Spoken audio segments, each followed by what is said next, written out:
नमस्कार, स्वागत है आपका हमारे चैनल पे। आज हम चर्चा करेंगे सावन में हरी चूड़ियों के महत्व के बारे में। चूड़ियों का वैसे तो हमारे धर्म में पहले से ही बहुत महत्व होता है, लेकिन ख़ास तौर से सावन में इनका विशेष हरी चूड़ियों का महत्व बढ़ जाता है। सावन इस बार हमारा शुरू हो रहा है 30 जुलाई से, ये तो आप सबको मालूम ही होगा। तो हमारे लिए सबसे पहला सवाल ये होता है कि हमें ये चूड़ियाँ कब ख़रीदनी चाहिए। देखिए, चूड़ियाँ हमें इनका एक विशेष दिन होता है, लेकिन हम कभी भी ले लेते हैं। वैसे तो आप ले सकते हैं, लेकिन सावन में ख़ास तौर से इन हरी चूड़ियों के लिए विशेष दिन का महत्व होने के नाते ध्यान रखना चाहिए। हमें मंगलवार और शनिवार को चूड़ी ख़रीदने से बचना चाहिए, क्योंकि इस सुहाग का प्रतीक होता है। हम शुक्रवार को ख़रीदना सबसे ज़्यादा शुभ मानते हैं। शुक्रवार के दिन हमें चूड़ियाँ ख़रीदनी चाहिए। जो अभी 30 जुलाई से हमारा ये सावन का महीना शुरू हो रहा है, उससे पहले आप जो भी शुक्रवार पड़े आप इनको ख़रीद के रख लीजिए। ये बहुत ही शुभ होता है शुक्रवार के दिन चूड़ियाँ ख़रीदना। दूसरा सवाल होता है कि हमें कब पहननी चाहिए। तो इसके लिए हमें इंतज़ार करना पड़ेगा सावन शुरू होने का। देखिए, 30 जुलाई से हमारा महीना ये सावन का शुरू हो रहा है, जो शिव और पार्वती को समर्पित होता है। ये शिव पार्वती देव को ये महीना बहुत अति प्रिय है और इन्हें हरा रंग बहुत प्रिय होता है। इसलिए इस महीने में हरे रंग का विशेष महत्व होता है। इस दिन महिलाओं को कोशिश करनी चाहिए इस महीने में हमें हरी चूड़ियों के साथ साथ हरे कपड़े, हरे बिंदी, जहाँ तक हो सके हरे रंग का प्रयोग ज़्यादा से ज़्यादा करना चाहिए। हरा रंग माँ शक्ति को अति प्रिय होने के कारण इसका महत्व और अधिक बढ़ जाता है। ये हमें जो पहला सोमवार आता है सावन का, उस दिन हम जैसे नॉर्मली नहा के पूजा करते हैं, इस तरह हम सुबह नहाएंगे और पूजा की जगह पर हम इन चूड़ियों को रख लेते हैं। इन चूड़ियों के साथ साथ हम थोड़ा श्रृंगार का सामान भी रखते हैं, जैसे मेन सिंदूर हो गया, हमारी बिंदी हो गई, चूड़ियाँ तो हैं ही, मेहंदी हो गई, नेल पॉलिश हो गई, जो नॉर्मली हमारे श्रृंगार का सामान होता है।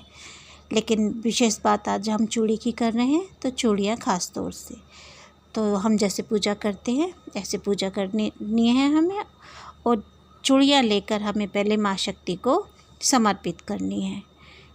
माँ को देकर ये समर्पित करके उन्हें फिर हम वापस लेते हैं प्रसाद रूप में, और इन्हें माँ का प्रसाद समझ के खुद ग्रहण करते हैं। ये हमारे लिए एक प्रसाद का काम करती हैं और हमें सुख समृद्धि और पति की लंबी आयु और खुशहाल परिवार का आशीर्वाद के रूप में हमें माँ आशीर्वाद देती है।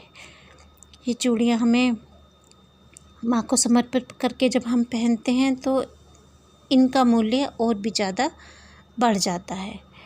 ये देखिए, ये चूड़ियाँ मैंने ले ली हैं शुक्रवार वाले दिन, तो इसलिए मैंने सोचा मैं आपके साथ भी ये शेयर करती हूँ। जो भी आप शुक्रवार पड़ता है सावन शुरू होने से पहले, आप चूड़ियाँ लेकर रख लीजिए। देखिए, मैंने सिंदूर रखा हुआ है, नेल पॉलिश रखी है, बिंदी रखी है और ये मेहंदी रखी है। इसी तरह से हम ये जो सिंदूर है पूजा के वक़्त ये थोड़ा सा माँ को लेके अर्पित करेंगे, और माँ को अर्पित करने के बाद वापस लेके इसे भी माँ का प्रसाद समझकर अपने पास रख लेना है और इसे साल भर इस्तेमाल करते रहना है। ये बहुत ही पावरफुल हो जाता है माँ के आशीर्वाद से।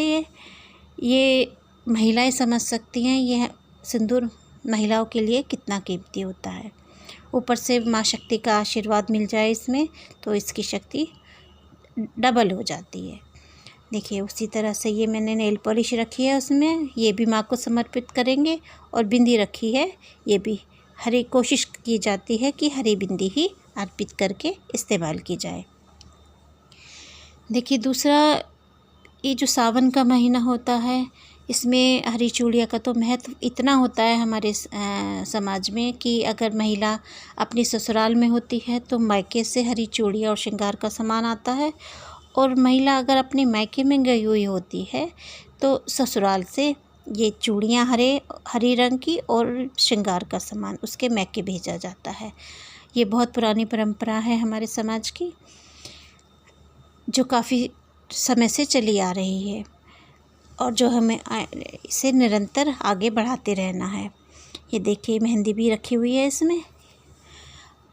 दूसरा, एक बात का ध्यान रखा ये जाता है कि चूड़ियाँ अगर हमें पहनाते वक़्त अगर हमारा पति हमारे साथ है, पास में है, घर में है, या कह सकते हैं तो पति के हाथों से अगर हम ये चूड़ियाँ पहनते हैं तो एक तरह से सोने पे सुहागा हो जाता है।